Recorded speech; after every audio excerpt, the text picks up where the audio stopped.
تخت مشق بنایا ہے صرف ان ممالک کو جو کمزور ہیں اور ان ممالک کو جو مسلمان ہیں۔ یہ بھی ایک سوچنے کے قابل بات ہے کہ جس کو میں اور آپ سوچ کر کسی تصوراتی کیفیت میں پہنچیں کہ اس کا حل کیا ہے۔ کیا اس کا حل صرف یہ ہے کہ ہم اپنی فورسز کے اعتبار سے مضبوط ہو جائیں، یا ماضی میں ہم جا کر دیکھیں کہ کیا کچھ ہم کر سکتے ہیں؟ اچھا، اس کو جوڑنا میں چاہتا ہوں۔ یہ ایک ہے فزیکل مقابلہ، جس کے اندر ہم دنیا کی طاقتوں کا اور خاص طور پر دشمنوں کی طاقتوں کا مقابلہ کرنا چاہتے ہیں، اور پاکستان نے بڑی قیمت ادا کی ہے۔ میں تھک گیا ہوں، تھک بھی جاتا ہوں، مگر بار بار یاد دلانا چاہتا ہوں کہ دہشت گردی کے خلاف بھی آپ نے کامیابی حاصل کی، بڑی قربانیاں دے کر حاصل کی۔ تو پاکستان نے بڑی قربانیاں دے کر بہت کچھ حاصل کیا ہے، مگر کیا یہ منزل ہے ہماری؟ تو یقیناً منزل نہیں ہے۔ منزل تو کہاں سے شروع ہوتی ہے؟ اور واپس آ جائیے کہ آپ کی ایک انٹلیکچول پرواز ہے، ایک فزیکل پرواز ہے جس کی آپ اہتمام کر رہے ہیں، کوشش کر رہے ہیں۔ ایک معیشت کا ہے کہ جب آپ سیکیورٹی کی بات کرتے ہیں تو معاشی اعتبار سے بھی سیکیور ہونا، یہ آپ لوگوں نے ڈیلیبریٹ کر لیا، میں اس کے آگے آپ کو کچھ نہیں بتا سکتا۔ معاشی اعتبار سے you have to get strong. اگر آپ نے فزیکل فورسز پر ڈیپینڈ کرنا ہے تو یقیناً آپ کے پاس اتنا پیسہ ہونا چاہیے کہ آپ ان کو مضبوط بھی کر سکیں۔ مگر ایک چیز ایسی ہے جس کا پیسے سے کوئی تعلق نہیں، اور وہ ہے ول، اور وہ ہے آپ کے اندر کی طاقت، اور وہ ہے جب فرق نظر آ جاتا ہے۔ بالا کوٹ میں تعریف بھی کرنا چاہوں گا، بالا کوٹ میں وہ فرق نظر آ جاتا ہے کہ آپ کے پاس ہتھیار کے اعتبار سے اور تعداد کے اعتبار سے آپ محدود، مگر جب آپ مقابلہ کرنے نکلے تو آپ نے دشمن کو وہ مزہ چکھایا کہ ہمارا سر فخر سے بلند ہوا۔ ٹھیک ہے؟ تو ایک وہ ہے جس کی آپ تیاری کرتے ہیں، اور ایک یہ ول ہے جس کو، اچھا مجھے اشعار یاد نہیں رہتے، مگر میں آج آپ کے پاس آ رہا تھا تو میں سوچ رہا تھا کہ فزیکل فورس اور ایئر فورس کے اعتبار سے میں علامہ اقبال کے اشعار لکھ لوں۔ انسپائر مجھے بے انتہا کرتے ہیں، مجھے یاد نہیں رہتے۔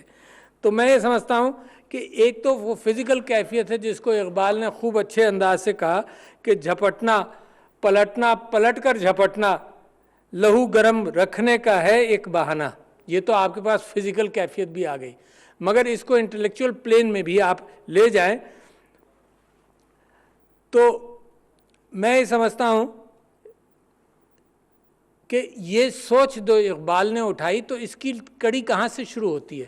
کڑی شروع ہوتی ہے قرآن سے، آئیڈیلزم کے طور پر، ڈائریکشن کے طور پر، سچائی کے اعتبار سے، انصاف کے اعتبار سے۔ اگر اسٹیٹ بنتی ہے تو کیوں بنتی ہے نا؟ اس لیے بنتی ہے کہ فرد قرآن سے، اللہ کے احکامات سے سیکھتا ہے، اور اسٹیٹ اس کا اہتمام کرتی ہے کہ آپس میں ڈسپیوٹس ہوں، مسائل ہوں تو اس کو انصاف کے ساتھ حل کیا جائے۔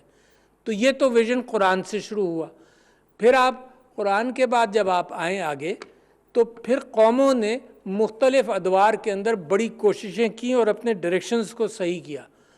ان ڈائریکشنز کے حوالے سے میں آپ کو مثال دیتا ہوں سر سید احمد خان، اور سائملٹینیسلی کنٹمپریری اعتبار سے جاپان کی۔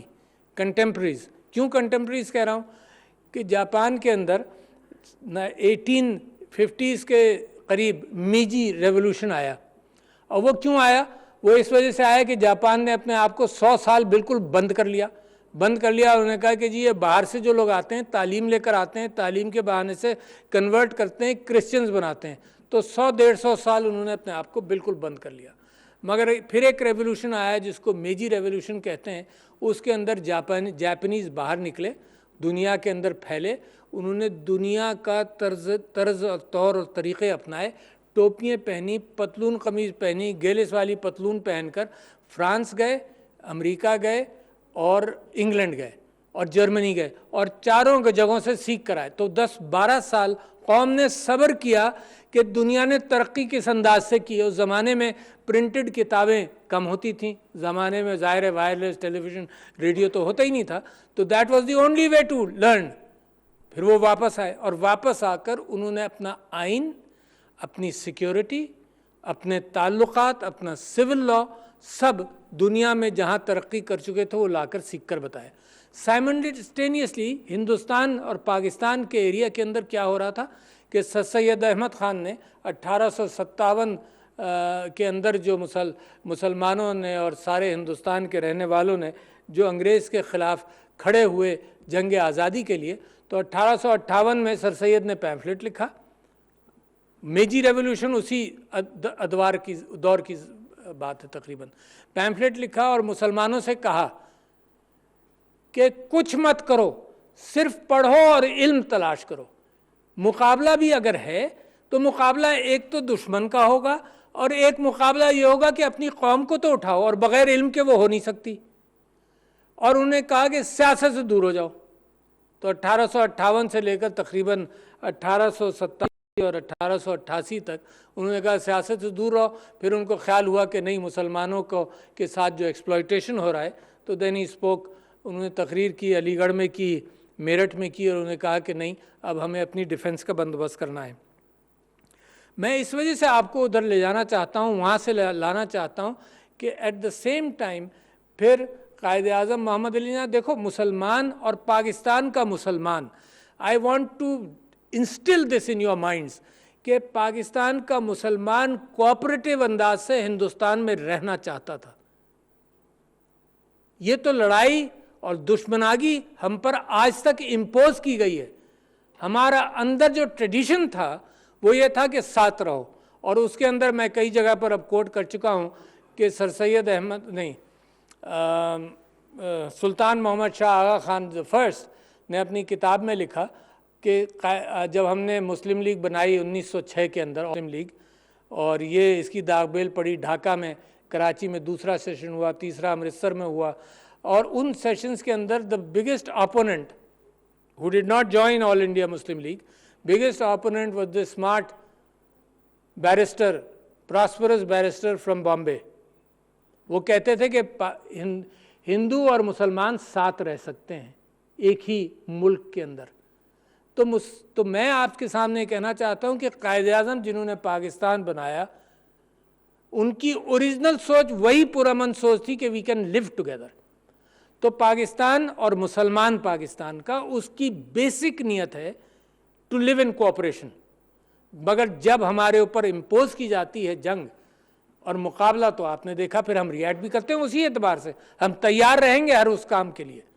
اور 1928 کے قریب علامہ اقبال کے ریکنسٹرکشن آف ریلیجیس تھاٹ کے لیکچرز، اور اس کے بعد یہ سوچ ڈیولپ ہونی شروع ہوئی، اور قائد اعظم بھی اسی زمانے میں اپنی سوچ بدلی کہ ہندوستان سے پاکستان کے مسلمانوں کو بالکل ایک الگ قوم بنانا پڑے گا۔ تو یہ آپ کا ڈائریکشن ہے۔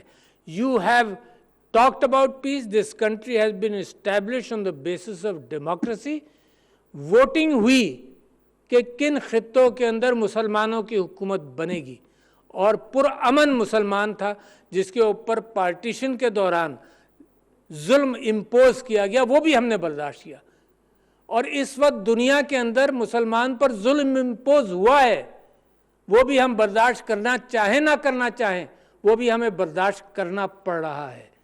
تو مسلمان جس گرائنڈنگ سے گزرا ہے، جس چکی میں پس کر نکل رہا ہے، وہ بڑی انوکھی چکی ہے، جس کا میں سمجھتا ہوں کہ تاریخ کے اندر، انسانی تاریخ کے اندر، کسی ایک قوم کا جو اتنی اسپریڈ آؤٹ ہو۔ اس بات کا امکان ہے کہ یہودیوں کے ساتھ یورپ کے اندر ایسا ہی کام ہوا ہو جو اسلاموفوبیا آج ہم فیس کر رہے ہیں، مگر کہ دنیا میں پھیلی ہوئی قوم کے ساتھ یہ جو ظلم اور ستم ہوا ہے، تو یہ وہ چکی ہے جس میں سے پس کر مسلمان آگے بڑھ رہا ہے۔ اور پھر کیا ویژن ہے؟ پھر یہ ویژن ہے کہ علامہ اقبال ان کے اعتبار سے فرماتے ہیں کہ تیرا آسمان اور ہے، تم نے کہیں اور جانا ہے۔ تو میں آپ کے سامنے یہ بات رکھنا چاہتا ہوں کہ تو شاہی ہے پرواز ہے کام تیرا، لیکن تیرے سامنے آسمان اور بھی ہے۔ تو یہ جو آسمان کے تصور، میں نے صحیح شعر نہیں پڑھا، جو آسمان کا تصور ہے کہ تیرے سامنے اور بھی کچھ ہے، تو لہٰذا پاکستان اس سٹیج پر ہے، and that is the inspiration which we want all of us to share، کہ ہماری منزلیں اس سے کہیں آگے ہیں۔ اور آپ کو ایک اور چیز بتا دوں کہ دنیا کس طرح سے بدل رہی ہے، اور آپ کی اس ڈائریکشن کے اندر اور اس سوچ کے اندر مختلف انداز سے یہ بات گفتگو آئی بھی ہوگی۔ دوسری جنگ عظیم جب ہوئی، پہلی جنگ عظیم ہوئی، دوسری جنگ عظیم ہوئی، تو دنیا کو یہ خیال ہوا کہ یہ جو جنگ ہوتی ہے، جو ہتھیار ہے نا، اور یہ نیشن سٹیٹ ہے، اس کو بیلنس کیا جائے۔ لہٰذا یونائٹڈ نیشنز بنی۔ یونائٹڈ نیشنز کا کام یہ تھا کہ طاقتور، ایک تو پہلے نیشن سٹیٹ ڈسکرائب کر دیں کہ یہ قوم کی باؤنڈریز ہیں ان میں، اور دوسروں میں اگر کانفلکٹ ہوگا تو کیسے ریزالو ہوگا، اور ہتھیار کی بنیاد پر کانفلکٹ ہوگا۔ اور میں چاہتا یہ ہوں، یہاں پہ ماشاءاللہ ٹیلی ویژن سے بھی لوگ ہیں، کہ ایک دوسرا کیفیت پیدا ہو رہی ہے دنیا کے اندر، جہاں جو ٹریڈیشنل ہتھیار ہیں ان سے ہٹ کر انٹلیکچوئل ہتھیار بہت زیادہ طاقتور ہو گئے۔ اور let me jump urgently to اندر ریفرنس کہ آپ پھر گفتگو کو سمجھ لیں گے۔ فیس بک، گوگل، یہ وہ طاقتیں ہیں جو انٹلیکچولی ذہنوں کو اثر کرنے کے قابل ہو گئیں، جو نیشن سٹیٹ سے زیادہ طاقتور ہوتی جا رہی ہیں، financially and intellectually, and the ability ان طاقتوں کا میرے اور آپ کے دماغ کو انفلوئنس کرنا۔ اور کسی کو شک اور شبہ ہے تو ویپنز آف ماس ڈسٹرکشن والی کہانی کی طرف فال بیک کر کر اس آرگومنٹ پہ پورا حصہ لے سکتا ہے کہ یہ ایک بہت بڑی تبدیلی ہے۔ اور آج کل کے پارلیمنٹس اس بات پر قدرت نہیں رکھتے اس نئے ہتھیار کے حوالے سے۔ آج کل کے پارلیمنٹس اینڈ یونائٹڈ نیشنز دنیا بھر میں ابھی بھی فزیکل کنفرنٹیشن، فزیکل رائٹس، آپس میں جنگوں سے بچنا، اس کے اوپر فوکس کرے۔ تو there is a paradigm shift. دنیا کو جس طرف جانا ہے، اور اچانک یہ پارلیمنٹس جاگ رہے ہیں، اور یہ جو ہتھیار ہے اس کا سٹاک ہولڈرز کو جواب دہ ہے یہ، اس کا کوئی پارلیمنٹ اس کو ڈٹرمن نہیں کرتا کہ فیس بک کی اور گوگل کی اور ایپل کی پالیسیز کیا ہوں گی۔ نو پارلیمنٹ، دیز آر انڈیویجولز، اور وہ بھی سٹاک ہولڈرز کے بھی اتنے ذمہ دار نہیں ہیں کیونکہ انہوں نے اپنی خود ویلتھ بنا لی ہے۔ تو یہ انڈیویجولز آپ کی سوچ کے اوپر یہ ڈٹرمن کرتے ہیں کہ کیا چیز آپ کے دماغوں تک پہنچنی ہے۔ اور کنٹریز کو بڑا سامنا ہے اس بات کا۔ آسٹریلیا نے کہا کہ جی اب جو فیس بک اور گوگل ہم سے ہماری خبریں اٹھائے گا تو وہ نیوز چینلز کو پے کرے گا۔ کسی کی سمجھ میں کچھ نہیں آ رہا۔ تو پاکستانیوں، میں آپ سے یہ بات کہنا چاہتا ہوں کہ یہ جو مستقبل کا دور ہے، اس کی تیاری اگر آپ نے یہاں کر لی تو باقی چیزیں سب قابو میں آ جائیں گی۔ تو it is beyond the physical warfare, but at the same time we must ensure کہ ہماری طاقتیں جو ہے، ہمارا جو ٹریڈیشنل ڈیفنس ہے وہ اپنی جگہ پر رہے، ہمارا انٹلیکچوئل ڈیفنس اپنی جگہ پر رہے، مگر پرواز کرنے کے لیے جو تخیلات کی ضرورت ہے وہ علامہ اقبال سے حاصل کریں، ریاست مدینہ سے حاصل کریں، مگر ہمیں ڈائریکشن اس طرف لے جانا ہے۔ ہمیں اپنے اوپر فخر کرنا چاہیے، فخر کئی باتوں کا، اس بات کا کہ سیکریفائسز ہم نے کتنی دی ہیں، اس بات کا کہ ہم نے یونیک انداز سے دہشت گردی کی جنگ جیتی جس میں کوئی دنیا کے کسی ملک نے اتنی قربانیاں اور اتنی کامیابیاں حاصل نہیں کی جتنی پاکستان نے کی۔ یہ آپ کا لرننگ ایکسپیرینس ہے۔ اس کے ساتھ ساتھ آپ نے اندر اپنے آپ پولرائزیشن جو تھا اس کو آپ نے نیوٹرلائز کیا 30-35 سال کے اندر جا کر۔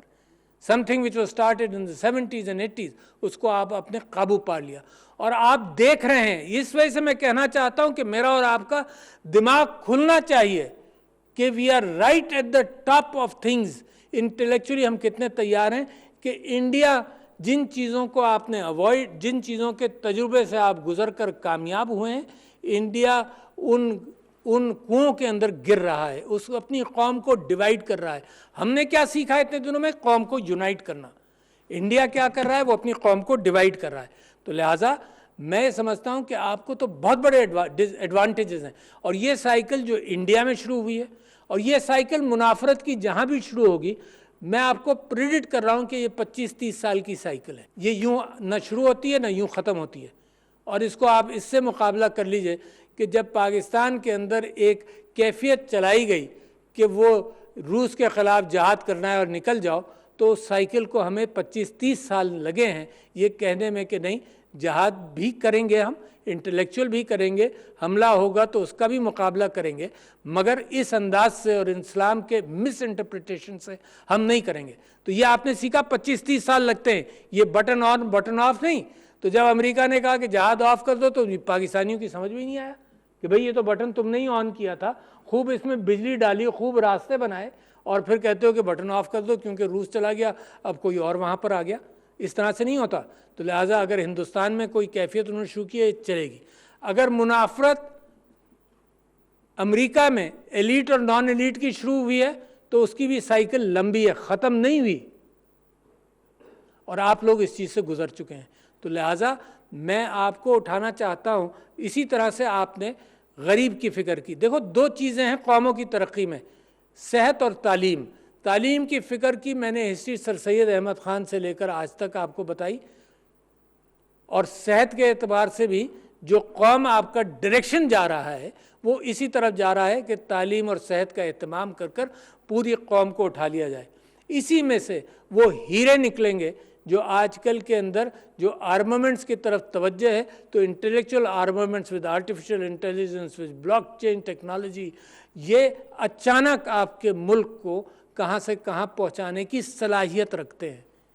جو آپ نے سنا ہوگا کہ میٹلرجسٹ سارے ہسٹری میں سونا بنانے کی کوشش کرتے رہے، ہر چیز سے سونا بنانے کی۔ میں تو آپ کو آج کہہ رہا ہوں کہ انٹلیکچوئل ایبلٹیز جو بڑھ رہی ہیں انسان کی، اس کے اندر اچانک سونا بن سکتا ہے without brick and mortar factories of any kind.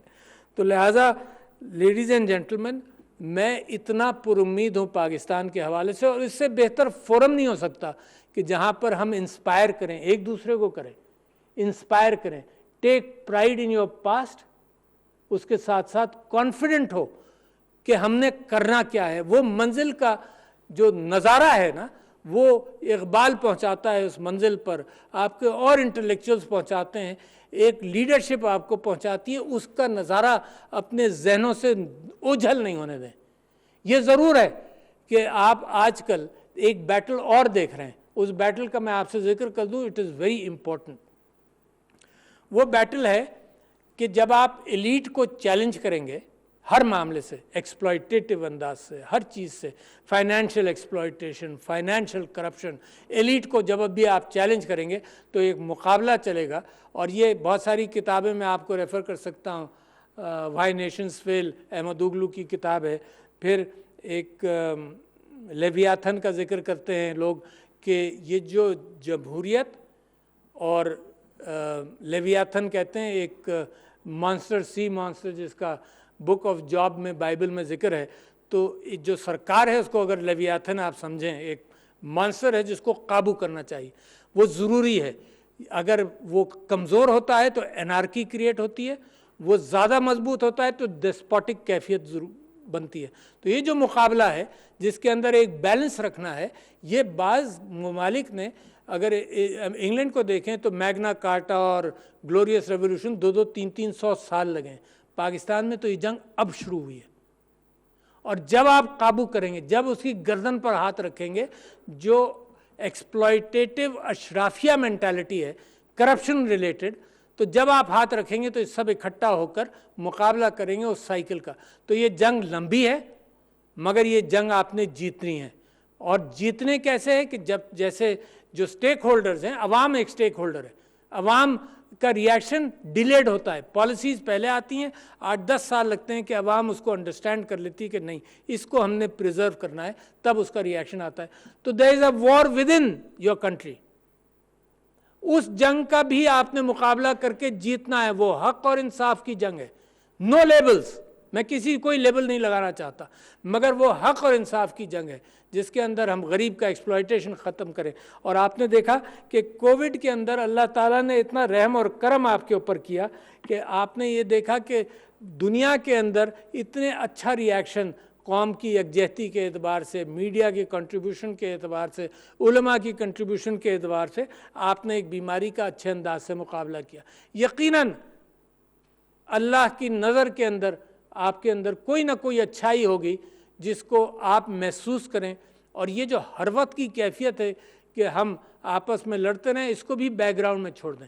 یہ ٹیلی ویژن کی زینت ضرور رہے گی یہ لڑائی، کیونکہ ان کو تنخواہیں، یہ سب کچھ، یہ زمانہ ہی ایسا ہے. It's not Pakistan, it is the world where bad news is more important and registers much faster. اس کو بھول جائیں. جو ہمارا ڈائریکشن ہے وہ ان چیزوں کی وجہ سے گڑبڑ نہیں ہونا چاہیے. پاکستان کے معاملے میں صرف ایک سوچ ہونی چاہیے اور ڈیولپ کرنی پڑے گی انشاءاللہ. تو لہٰذا خواتین و حضرات، بڑی خوشی ہوئی کہ آپ کے پاس میں آیا اور کچھ باتیں آپ کے ساتھ کر سکیں. اور کیونکہ یہ انٹلیکچوئل فورم تھا تو میری اصل تقریر پیچھے رہ گئی، مگر وہ جو ویژنری کیفیت ہے، جیسا میں پاکستان میں سمجھتا ہوں، میں جانتا ہوں، جس کے اندر میرے بازو بھی ہیں جو مجھے مضبوط کر رہے ہیں، اور میرا دماغ بھی ہے اور میری سوچ بھی ہے جو مجھے اس ایکسٹیسی کی طرف لے جانا چاہتی ہے جس کو ہم ایک نیا پاکستان، ایک مضبوط اور ایک طاقتور پاکستان، ایک ویسا پاکستان جس میں غریب اور امیر سب برابر ہوں قانون کے اندر بھی، اور پھر غربت کم کرنے والا پاکستان، اس کا خواب ہم دیکھ رہے ہیں. اور یہی خواب میں چاہتا ہوں کہ جب آپ اپنے معاشروں میں اس چھوٹے سے کورس کے بعد جائیں تو ایک بہت بڑا کورس آپ کا انتظار کر رہا ہے، جس کے اندر یہ intellectual stimulation around yourselves, it is necessary کہ آپ لوگوں کو بھی اسی ڈائریکشن میں لے جائیں. تو لیڈیز اینڈ جینٹلمین، بہت شکریہ. پاکستان پائندہ باد. دشمن کے روایتی حملوں کے ساتھ ہائیبرڈ حملوں کا توڑ بھی کرنا ہوگا. پاکستان نے بہت قربانیاں دے کر کامیابیاں حاصل کی، لیکن ترقی